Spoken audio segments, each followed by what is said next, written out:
Associative के लिए देखते हैं, फॉर एसोसिएटिव, एसोसिएटिव, ठीक है, साहचर्य की बात करते हैं। तो उसके लिए जानते हैं हम लोग ए ऑपरेशन बी ऑपरेशन सी बराबर होना चाहिए ए ऑपरेशन बी और फिर ऑपरेशन सी के, for all a b c belongs to Q, परिमेय संख्या क्यू से। तो अब चलिए इसके लिए एलएचएस लेते हैं।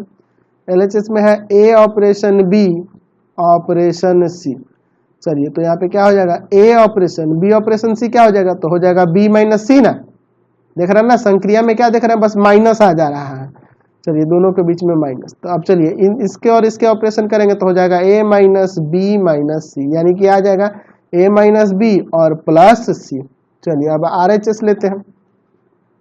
आरएचएस, आरएचएस में क्या है, आरएचएस में है ए ऑपरेशन बी ऑपरेशन सी। तो यहाँ देखो इसका ऑपरेशन क्या होगा, ए माइनस बी ना, फिर ऑपरेशन सी। अब क्या होगा, यहाँ सी है तो यहाँ हो जाएगा ए माइनस बी और फिर ऑपरेशन है इसलिए माइनस सी। चलिए अब यहाँ पे क्या आ गया, यह ए माइनस बी माइनस सी। तो क्या यह दोनों आपस में इक्वल है, नहीं ना है इक्वल। तो यहाँ देख रहे हैं कि a operation b operation c बराबर नहीं है ए ऑपरेशन बी ऑपरेशन सी के, for all a b c belongs to Q. तो यहाँ कह सकते हैं कि अतः संक्रिया जो स्टार हो रही है, संक्रिया स्टार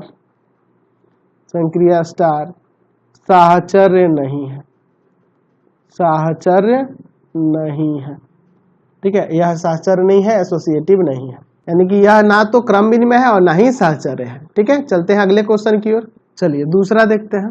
दूसरे के लिए यहाँ पे हम लोग पहले क्रम विनिमय के लिए देखते हैं, for commutative, for commutative, commutative के लिए बात करते हैं। तो ए ऑपरेशन बी बराबर होना चाहिए बी ऑपरेशन ए के, for all a b belongs to Q, परिमेय संख्या क्यू से बिलोंग करेगा। चलिए एलएचएस लेते हैं। एलएचएस में है आपका ए ऑपरेशन बी। ए ऑपरेशन बी कैसे डिफाइन है, दोनों के स्क्वायर करके और बीच में प्लस दे देना है, ए स्क्वायर प्लस बी स्क्वायर। चलिए आरएचएस लेते हैं। आरएचएस में क्या है भैया, तो आरएचएस में है बी ऑपरेशन ए। तो बी ऑपरेशन ए को हम लिख देंगे बी स्क्वायर प्लस ए स्क्वायर। तो आप जानते हैं कि परिमेय संख्याओं के वर्ग का योग जो है, वर्गों का योग, वह कम्यूटेटिव नियम को फॉलो करता है। तो अगर हम चाहें तो बी स्क्वायर प्लस ए स्क्वायर को ए स्क्वायर प्लस बी स्क्वायर भी लिख सकते हैं। क्यों, क्योंकि आपको पता है कि यहाँ ए स्क्वायर प्लस बी स्क्वायर बराबर होगा बी स्क्वायर प्लस ए स्क्वायर, क्योंकि परिमेय संख्याओं के वर्गों का योग जो होता है वह कम्यूटेटिव नियम को फॉलो करता है। तो यह दोनों इक्वल होगा, यानी कि ए ऑपरेशन बी बराबर हो जा रहा है बी ऑपरेशन ए के, for all a b belongs to Q. तो यहाँ कह सकते हैं कि अतः संक्रिया स्टार जो है, संक्रिया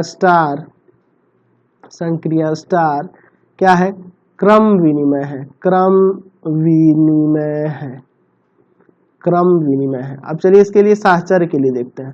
साहचर्य के लिए यानी कि for associative, for associative.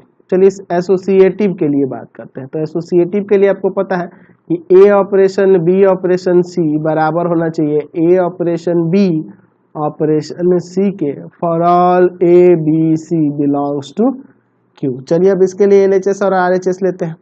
LHS लेते हैं। एलएचएस में क्या है आपका ए ऑपरेशन बी ऑपरेशन सी। तो देखिए आप ए ऑपरेशन बी ऑपरेशन सी पहले करोगे तो क्या हो रहा है, दोनों को वर्क करके जोड़ देना है, यानी कि बी स्क्वायर प्लस सी स्क्वायर। अब देखो यह ए है, यह पूरा बी है, तो इन दोनों का ऑपरेशन क्या होगा, तो दोनों को स्क्वायर करके जोड़ देना है, ये ना होगा। चलिए अब लेते हैं इसके बाद आरएचएस। आरएचएस में है ए ऑपरेशन बी और फिर ऑपरेशन सी है। ठीक है, चाहो तो इसको सॉल्व भी कर सकते हो, अगर चाहो तो यहाँ पे सॉल्व कर सकते हो। ए स्क्वायर यहाँ आएगा बी का पावर 4 सी का पावर 4 प्लस 2 बी स्क्वायर सी स्क्वायर। चाहो तो इतना लिख सकते हो, कोई दिक्कत नहीं है। यहाँ पे देखो ए और बी का ऑपरेशन हो जाएगा ए स्क्वायर प्लस बी स्क्वायर और फिर ऑपरेशन सी है। अब इन दोनों का ऑपरेशन क्या होगा, तो इसका स्क्वायर प्लस इसका स्क्वायर, यानी कि ए स्क्वायर प्लस बी स्क्वायर का स्क्वायर और प्लस में सी स्क्वायर। चलिए इसको भी सॉल्व कर दो, तो सॉल्व करोगे तो यहाँ पे आ जाएगा a का पावर 4 प्लस b का power 4 plus 2 a square b square और प्लस c स्क्वायर। चलिए तो क्या यह और यह सेम दिख रहा है? नहीं ना, इक्वल है। तो यहाँ देख रहे हैं कि a operation b operation c बराबर नहीं है a operation b operation c के। For all a b c belongs to q। तो यहाँ कह सकते हैं अतः संक्रिया स्टार जो है, संक्रिया स्टार जो है साहचर्य नहीं है, साहचर्य नहीं है, साहचर्य नहीं है, एसोसिएटिव नहीं है। समझ गए ना? चलिए अगला